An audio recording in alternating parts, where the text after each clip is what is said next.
আজ বাংলাদেশের মানুষ তার দাবি আদায়ের জন্য আজ অবস্থান গ্রহণ করেছে এবং 12 তারিখে ইনশাআল্লাহ বাংলাদেশের মানুষকে যেই অধিকার থেকে গত এক যুগেরও বেশি সময় ধরে বঞ্চিত করে রাখা হয়েছিল সেই অধিকার প্রয়োগ করবে।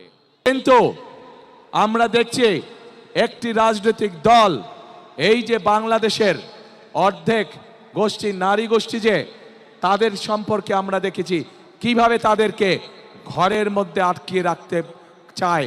সেই একটি রাজনৈতিক দলের নেতা পরিষ্কারভাবে দুদিন আগে বলেছে যে যে সকল মহিলা যে সকল মা বোনেরা কর্মসংস্থানের উদ্দেশ্যে কর্মসংস্থানের জন্য যান তাদেরকে প্রিয় ভাই বোনেরা আপনাদের সামনে আমার বলতে রীতিমতন লজ্জা হচ্ছে, এমন একটি শব্দ সে আমাদের সব মা বোনদের জন্য ব্যবহার করেছে যা এই দেশের জন্য একটি কলঙ্ক স্বরূপ। এই বাংলাদেশের লক্ষ লক্ষ 50 লক্ষের উপরে নারী আজ যেই গার্মেন্ট শিল্প নিয়ে সকলে গৌরব করে সেই গার্মেন্ট শিল্পে নারী শ্রমিকরা কাজ করেন। প্রায় সকল নারী আজ সংসার পরিচালনার জন্য হয় না, স্ত্রীকেও পাশাপাশি বিভিন্নভাবে কাজ করতে হয় এবং তারা এর মাধ্যমে তাদের সংসার জীবন নির্বাহ করে থাকে। কিন্তু আজ আমরা দেখেছি একটি রাজনৈতিক দলের নেতা পরিষ্কারভাবে নারীদেরকে কিভাবে অসম্মানিত করেছে, তাদেরকে খারাপ ভাষা দিয়ে অসম্মানিত করেছে। প্রিয় ভাই বোনেরা, আমাদের নবী করিম সাল্লাল্লাহু আলাইহি সাল্লাম উনার যে স্ত্রী ছিলেন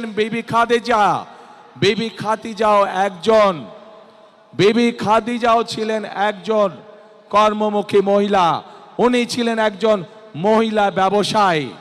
আজকে যেই দলটি যাদের নেতা আজ বাংলাদেশের নারীদেরকে একটি খারাপ কিছুর সাথে তুলনা করেছে, তারা বলে তারা ইসলাম কায়েম করবে, কিন্তু নবী করিম সাল্লাল্লাহু আলাইহি ওয়াসাল্লামের স্ত্রী পর্যন্ত উনিও পর্যন্ত একজন ব্যবসায়ী ছিলেন।